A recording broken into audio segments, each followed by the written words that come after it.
Televisa presenta.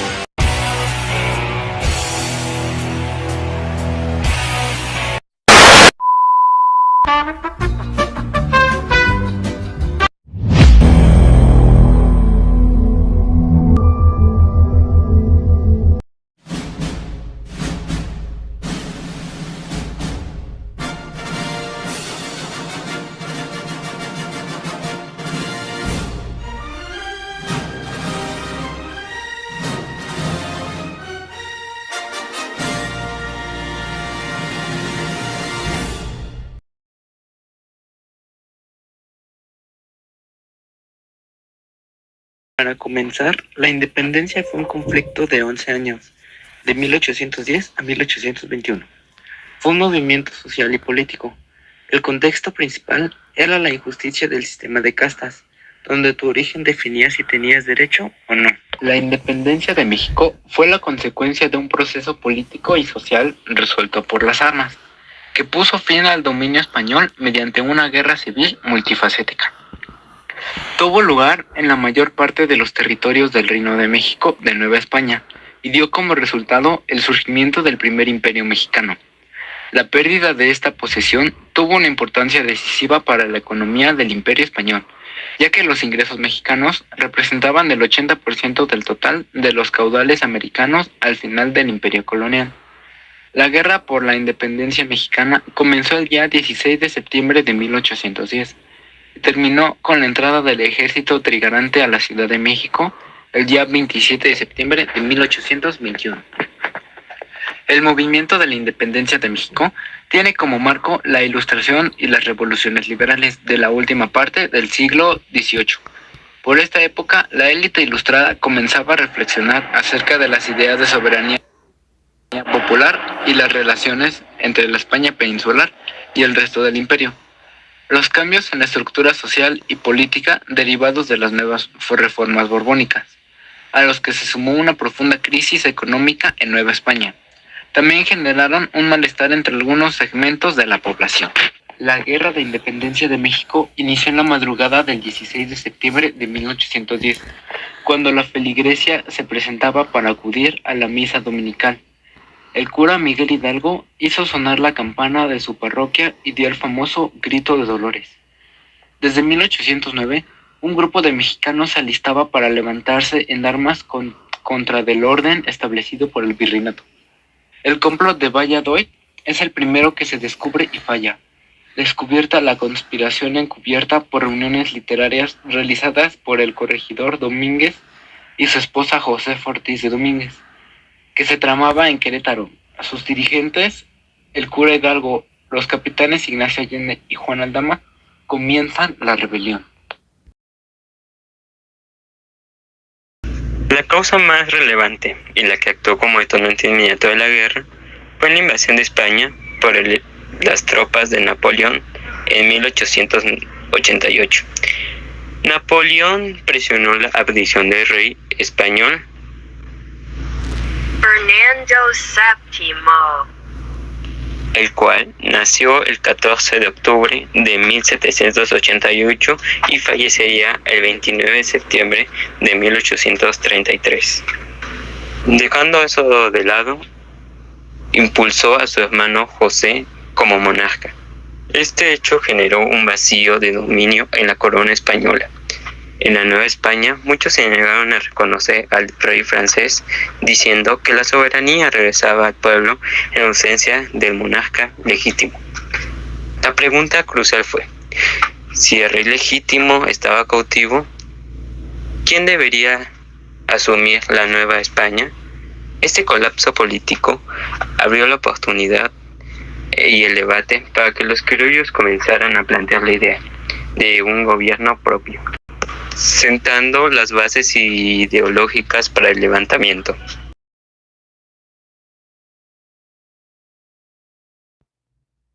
Dentro de la Nueva España habían dos grandes problemas que tenían al territorio a punto de explotar. El primer de estos problemas era el conflicto social entre criollos y peninsulares. Los criollos, hijos de españoles nacidos en América, estaban ya hartos pues aunque tenían riqueza, educación y prestigio, no podían acceder a los cargos más importantes del gobierno, los cuales eran la iglesia y el ejército, ya que estos puestos se los daban casi siempre a los peninsulares, los cuales eran españoles nacidos en Europa, lo cual generó resentimiento, frustración y un sentimiento de injusticia que fue creciendo por décadas. El segundo de estos problemas fue la miseria y explotación de las clases populares. Los indígenas y mestizos, que representaban la mayor parte de la población, vivían bajo sistemas de trabajo abusivos, altos impuestos y el tributo, el cual era una carga económica que los mantenía en la pobreza constante. Estaban cansados del maltrato, de la desigualdad y del desprecio social que sufrían. Por eso empezaron a exigir cambios, mejores condiciones y la eliminación de estas obligaciones. A todo esto se le añadieron otros factores que calentaron más el ambiente. Las ideas de la Ilustración, que hablaban de igualdad, libertad y derechos, la independencia de Estados Unidos y la Revolución Francesa, que fue la demostración que era posible romper con un régimen injusto. La invasión napoleónica a España en 1808, que debilitó al gobierno español y creó un vacío de poder. Con todos esos problemas acumulados y la tensión subiendo cada vez más, la chispa era inminente. Bastaba con un movimiento, una reunión o una figura valiente para que se encendiera la lucha por la libertad. Además de los conflictos sociales, la economía de la Nueva España también estaba hecha a pedazos. La corona española mantenía un sistema que solo beneficiaba a unos pocos, los impuestos eran cada vez más altos, el comercio estaba controlado por peninsulares, muchos pueblos indígenas sufrían falta de tierras porque las haciendas seguían creciendo y apropiándose de terrenos comunitarios. Todo esto provocaba hambre, endeudamiento y un resentimiento generalizado. Mientras tanto, el clero también estaba dividido. El alto clero, formado en su mayoría por peninsulares, apoyaba al gobierno virreinal y defendía los privilegios. El bajo clero, donde estaban curas como Hidalgo y Morelos, convivía a diario con la gente pobre. Veía sus problemas y empezó a simpatizar con las ideas de cambio y justicia. Este choque de intereses, sumado a los abusos y la desigualdad, hizo que muchas personas, desde criollos educados hasta campesinos o artesanos, empezaran a imaginar un futuro distinto. La inconformidad ya no era cosa de unos cuantos, toda la sociedad estaba a punto de estallar. La lucha por la independencia de México no comenzó de un día para otro. Fue el resultado de un proceso largo en el que participaron distintos grupos inconformes con el dominio español. Uno de los antecedentes más importantes fue la conspiración de Querétaro, un movimiento secreto que surgió en 1810. Entre sus participantes destacaron Josefa Ortiz de Domínguez, conocida como la Cual Regidora, así como Miguel Hidalgo, Ignacio Allende y Juan Aldama. Estos personajes se reunían en casas privadas bajo la excusa de tertulias literarias, pero en realidad planeaban un levantamiento armado para buscar la autonomía de la Nueva España.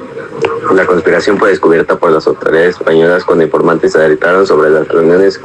Josefa Ortiz, encerrada en su cuarto por su propio esposo, para impedir que logró avisar a Hidalgo y Allende golpeando el suelo y enviando un mensaje clandestino. Ese aviso fue decisivo para adelantar los planes. Tras descubrirse la conspiración, Miguel Hidalgo tomó una decisión histórica que daría inicio formal al movimiento en la madrugada del 16 de septiembre de 1810, en su parroquia de Dolores. Realizó el acto conocido como el Grito de Dolores. Ahí llamó al pueblo a levantarse contra el mal gobierno, invitándolos a luchar por la justicia, la igualdad y la libertad. Este hecho detonó el levantamiento que originalmente estaba planeado para octubre, pero que debió adelantarse para evitar que todos los implicados fueran arrestados.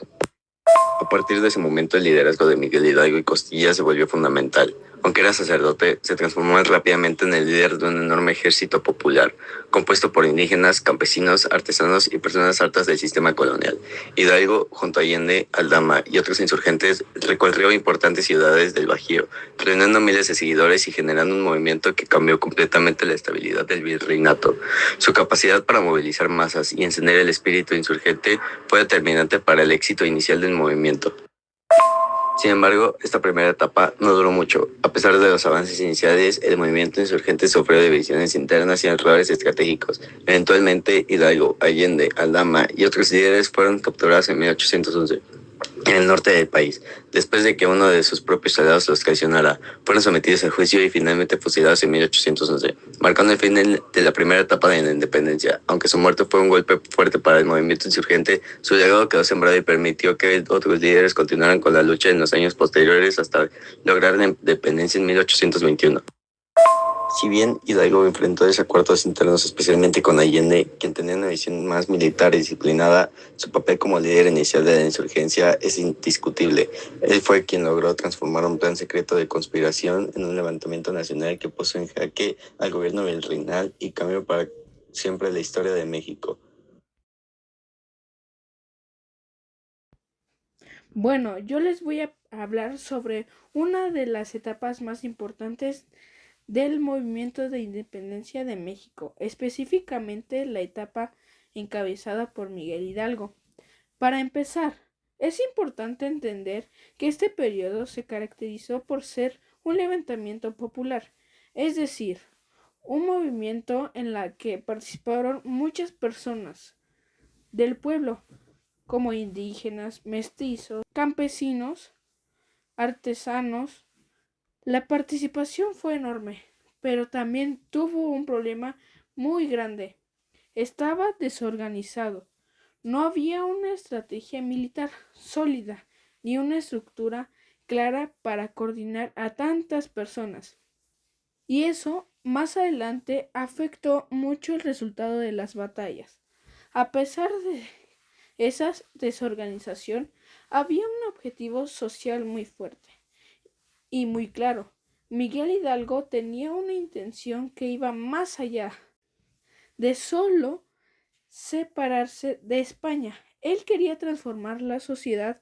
Entre sus metas estaba lograr la abolición de la esclavitud. Eso era muy importante porque en esa época aún existían personas esclavizadas en la Nueva España y su trato era completamente injusto. Miguel Hidalgo buscaba que todas las personas fueran libres y que tuvieran los mismos derechos. Este objetivo social fue tan relevante que incluso después de su muerte siguió influyendo en el rumbo del movimiento. Sin embargo, aunque al principio el movimiento creció muy rápido y logró reunir a miles de personas, la falta de organización militar comenzaron las consecuencias.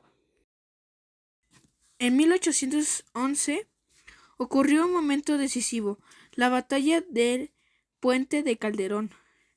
En esta batalla los insurgentes fueron derrotados por el ejército realista, que estaba mejor armado, mejor entrenado y más organización. Esta derrota marcó un antes y un después en el movimiento, porque debilitó muchísimo al ejército insurgentes. Después de esta derrota, los principales líderes de esta etapa, incluyendo a Miguel Hidalgo, fueron capturados, mientras intentaban reorganizar el movimiento.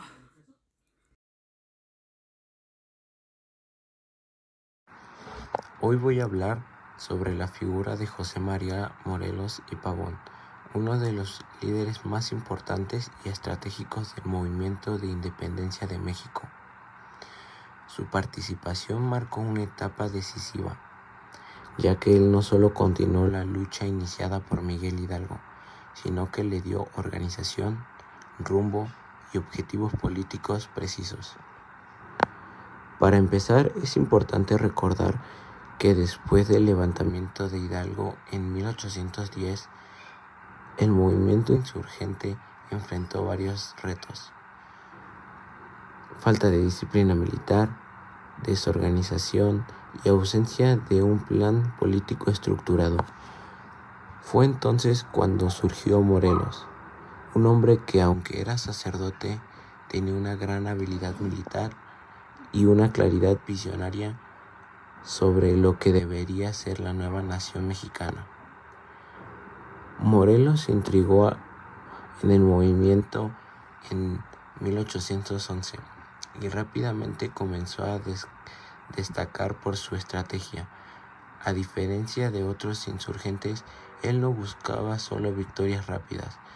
Su objetivo era formar un ejército disciplinado, capaz de sostener la lucha a largo plazo. Por eso, una de las primeras grandes aportaciones fue justamente la profesionalización del movimiento insurgente. Entre los soldados, organizó mandos, diseñó campañas y estableció un sistema militar más ordenado. Gracias a él, el movimiento dejó de ser una simple rebelión popular y pasó a ser una fuerza con estructura real. Pero además de sus logros militares, Morelos también tuvo una visión política clara. Su mayor aportación en este aspecto ocurrió en 1813, para cuando convocó al Congreso de Chilpancingo. Ahí representó un documento fundamental reconocido como Sentimientos de la Nación, el cual representó un verdadero proyecto para el país que quería construir. En los Sentimientos de la Nación, Morelos expresó una idea revolucionaria para su tiempo.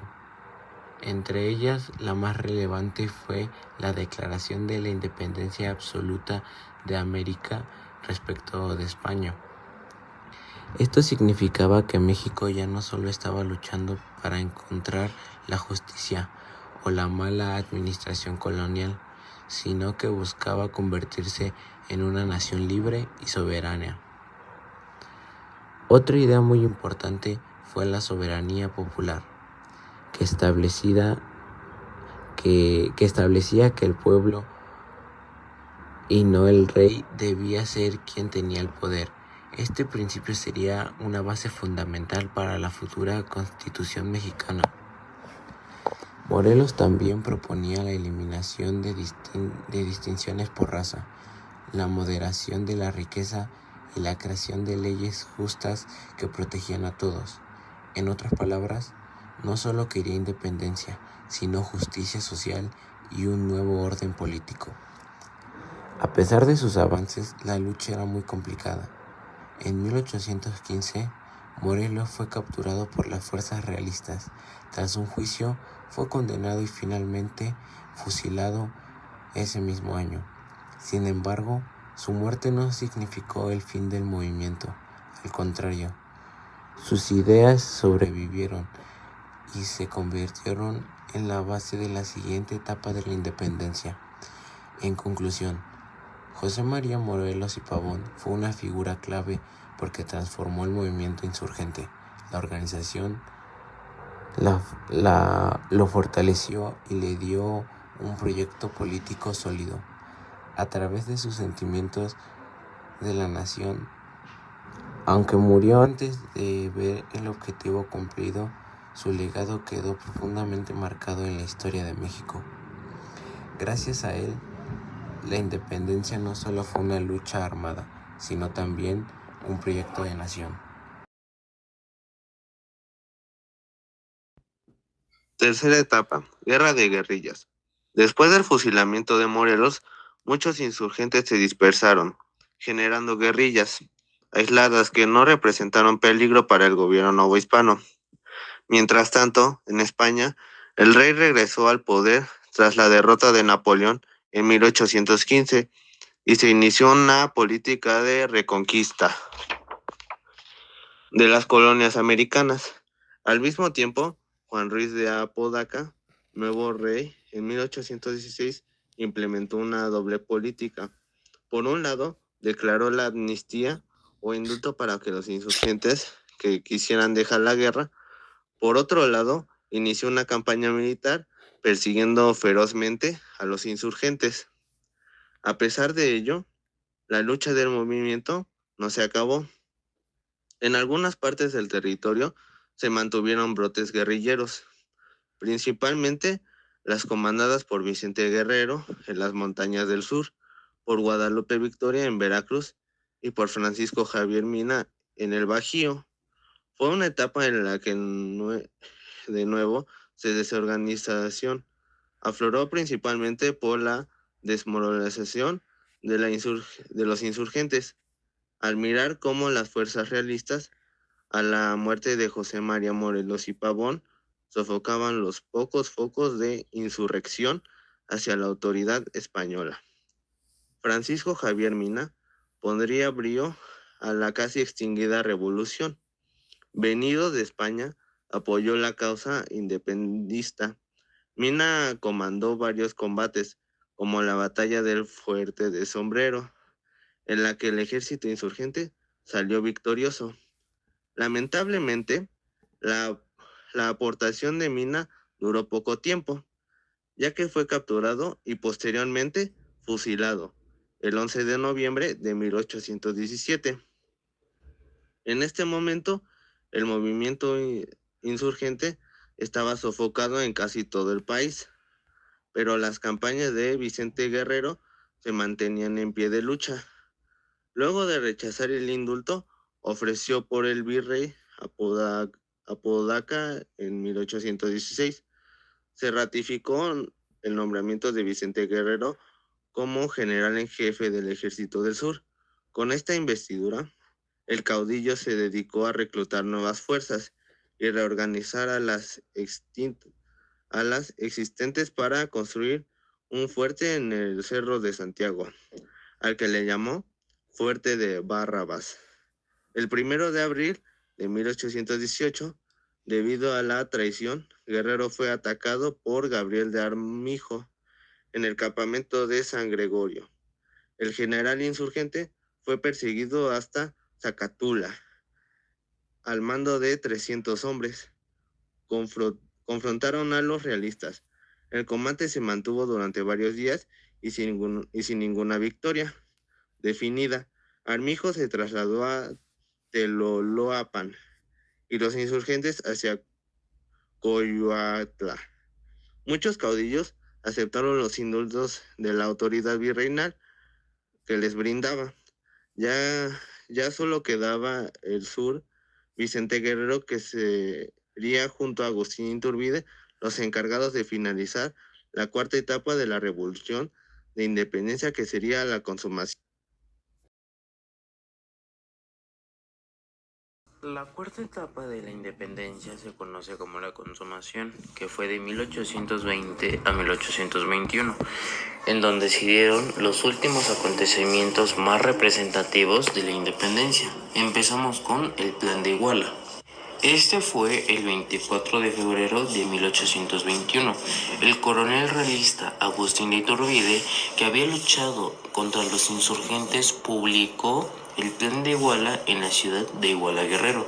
Ese plan tuvo 3 principios fundamentales conocidos como las 3 garantías, que fueron religión, unión e independencia, o también se conoce como religiosa, nacional y política. Seguimos con el ejército trigarante.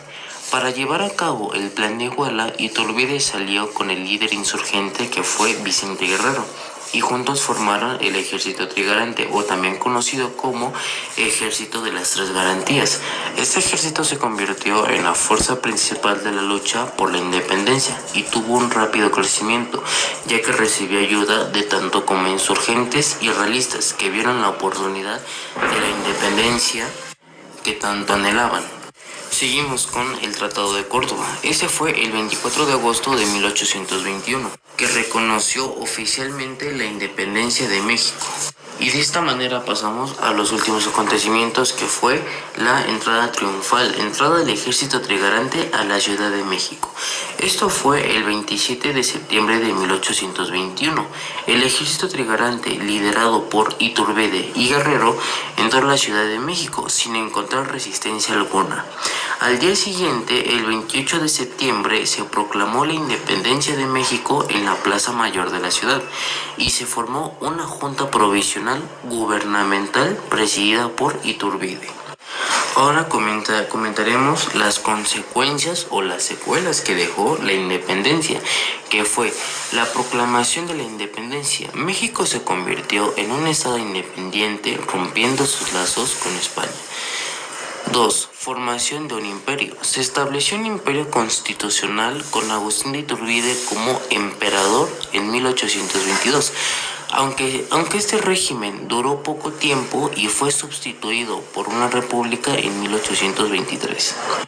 Cambios políticos y sociales. Se iniciaron procesos de cambio político y social como la abolición del sistema de castas y la recreación de una nueva constitución. Y por último, impacto en América Latina. La independencia de México tuvo como impacto importante en el resto de América Latina, inspirando a otros países a luchar por su independencia de España. Esto no se vio como un ejemplo, sino como una inspiración a otros países a luchar por su independencia y salir de la corona española. De esa manera concluimos las 4 etapas de la independencia. Gracias.